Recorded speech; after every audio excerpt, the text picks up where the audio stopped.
Hey, what's up? It's Jim, and today I'm going to talk about Queen and Silm, the young couple on the run genre. If it is a genre, I'm not sure exactly, and I don't know if this film plays it like a genre, but the kind of concept or whatever of that renegade kind of outlaw couple going from town to town, doing what they want, from Terrence Malick's classic Badlands to Bonnie and Clyde to Gun Crazy, which is the one film of those you probably haven't seen or definitely should. Those are all films about people who, are like criminals.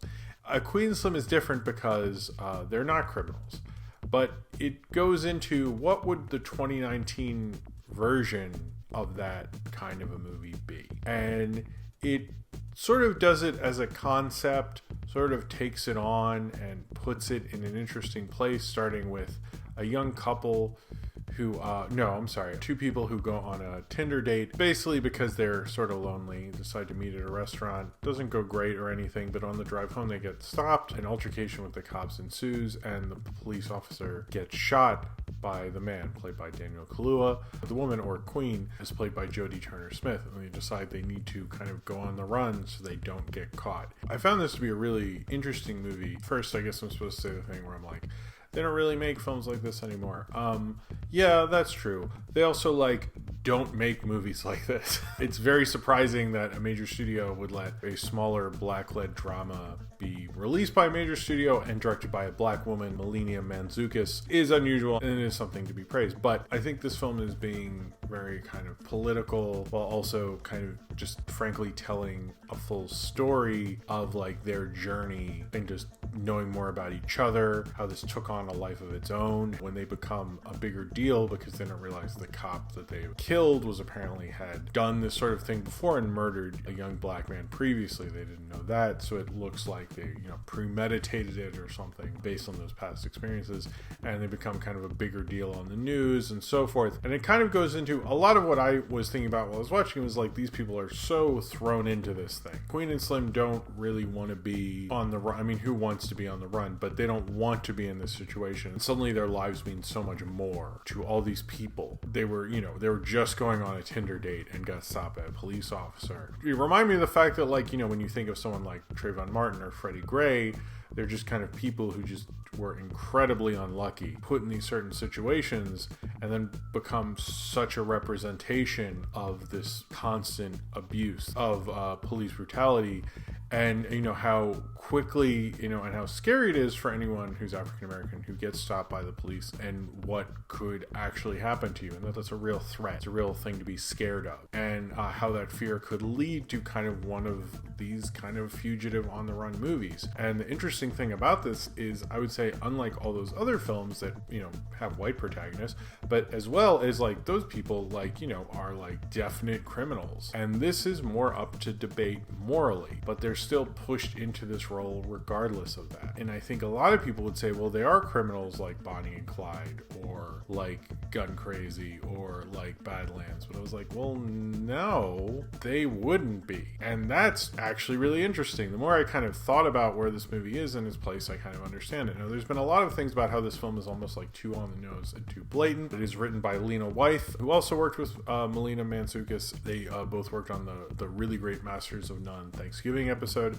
The story came up with Lena Waithe and James Frey, who did A Million Little Pieces and that whole book controversy thing, but whatever. There has been a lot of talk about it being kind of too on the nose and too blatant and not very subtle. I didn't know about the criticism before I saw it, but when I was watching the film, one thing I thought of is it's not very subtle when someone has a gun in your face, and when you're in those kind of situations, subtlety is not kind of a strong suit. That didn't really bother me as much, because one, most of their conversations are two people who do not know each other. You're not going to be as subtle, and I think their relationship is more subtle as it goes on and more nuanced as they, know each other. But since a lot of this is very immediate, very fast, they're very much on the run, if you take into the context, the storytelling and what's going on within the story, it kind of makes sense. When you first meet someone and you're like, oh, my name's Jim, I like movies. And you're like, I don't know, that's pretty on the nose for this guy named Jim who likes movies. And you're like, I'm introducing myself at an orientation at work. Under that context,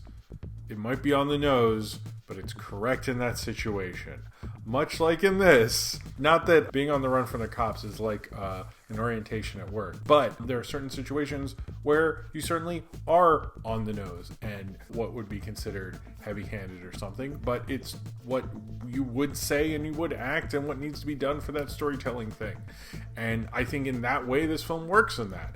I liked how the relationship grew, almost like as they drove down the road, they found each other more. But that's exactly what's really going on. It kind of reminded me of what I like about it, specifically like Gun Crazy. It feels like as you're going further and further, they're going deeper and deeper into the situation. It's like the road is sort of like a metaphor for how further away they are from what they used to be. It has a really great supporting cast from everyone from from Bokeem Woodbine to Chloe Sevigny to Flea, who does a surprising different kind of performance, which is actually very good. India Moore has a very small role. Unfortunately, I quite like her. I think she's really great. I did like all the kind of complications of learning about their lives, especially how this deals with the idea of them representing more, the idea of police brutality, the idea that like this is a situation that becomes larger than all of them. It kind of works like that because it understands like because this has happened now they have to go this, and now she has to explain this about her backstory, and because she's this kind of a lawyer, because he's this kind of a guy, and it plays it off in very like kind of a natural, smarter storytelling sense. I don't think this is a perfect movie. I think it has a lot of ideas and it's taking on a lot.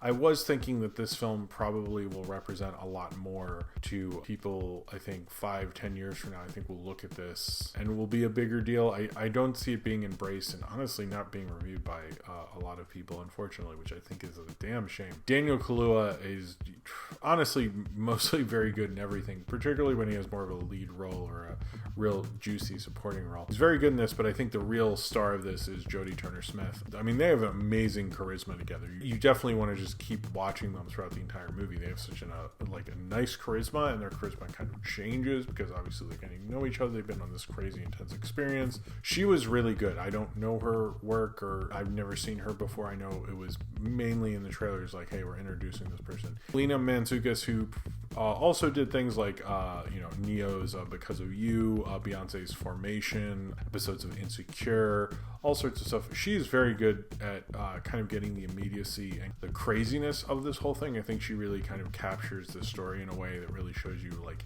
how their situation changed a lot of stuff, but also keeping it very intimate. I'd say this film is more about the intimacy of their relationship than it has anything to do with how big and how out of control this thing is. I sort of like that. I honestly could have seen that even downplayed a little more.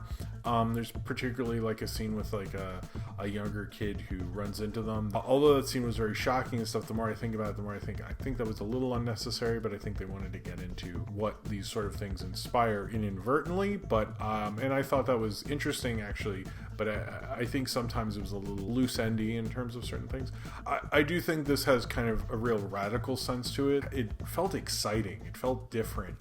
It felt kind of the things I like about movies like this. It felt like I remember seeing Bonnie and Clyde for the first time and Gun Crazy and Badlands, and especially when I was a kid, it felt exciting to watch them. It felt like I'm watching like this sort of outlaw thing. This felt like that, but it understood the complications of it, and also that like sure they're outlaws by this weird definition, but they shouldn't be. And there's a lot of situations they get in because they're not meant to be outlaws or criminals, and they don't know what to do necessarily, especially him, and they're put into these things, and it's nail-biting in that because when you're thrown into something like that, you're not necessarily going to make the best decisions, particularly when you're not sleeping and, eating kind of on the go and everything they're going through. And this film really understands, I heard a lot of people say like, oh, I would never do that. And I go, yeah, you got like 2 hours of sleep. You're only eating junk food. You're scared for your fucking life, and you just shot a cop. I'm sure you're going to make really intelligent, smart decisions all the fucking time. So this film definitely understood the situation they were in very well, and put you intimately within that. I don't think you really get to even fully understand what they represent for a little bit, which I thought was really cool. It really cares about that relationship, and that relationship obviously is the titular relationship is so important to it. And it's so important to this kind of a film. This definitely falls into line, and I think it's a worthy addition to that kind of genre concept or whatever. I do think maybe it's a little messy in some parts, but I did find it really, really good. I really very much enjoyed it.